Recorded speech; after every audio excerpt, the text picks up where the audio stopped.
Top quality और consistent performance के लिए सिर्फ सिल्वर पंप। टॉप क्वालिटी और कंसिस्टेंट परफॉर्मेंस के लिए सिर्फ सिल्वर पंप, नाम याद रखना। पुणे शहराची सार्वजनिक वाहतूक व्यवस्था असणाऱ्या पीएमपी प्रशासनानं आता चालक आणि वाहकांसाठी नवी नियमावली जी आहे ती जाहीर केलेली आहे आणि या नवीन नियमावलीनुसार चालकांना जे आहे ते आता मोबाईलवरती बोलता येणार नाही आणि बोलत मोबाईलवरती जर कदाचित गाडी चालवली तर त्याच्यावरती थेट निलंबनाची कारवाई जी आहे ती केली जाईल।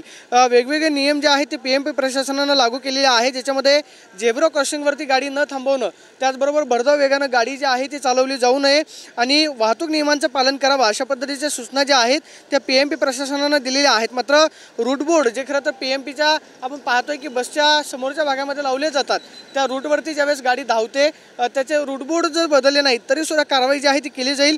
2000 पासून दंडात्मक कारवाईचे निर्देश जे आहेत ते पीएमपी प्रशासनाने दिलेले आहेत आणि प्रसिद्धी पत्रक काढून चालक आणि वाहकांना पीएमपी प्रशासनाने या सूचना ज्या आहेत ते दिलेल्या आहेत। चालक आणि वाहकांवरती जर आता वाहतूक नियमांचं पालन केलं नाही तर थेट निलंबनाची कारवाई जी आहे ती होणार आहे।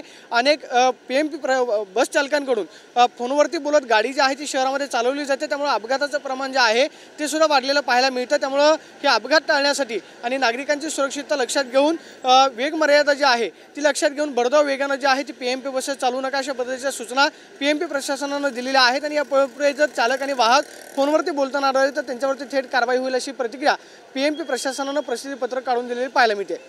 Cameraman Sushant Raut, Pradeep Kapse, TV9 Marathi, Pune.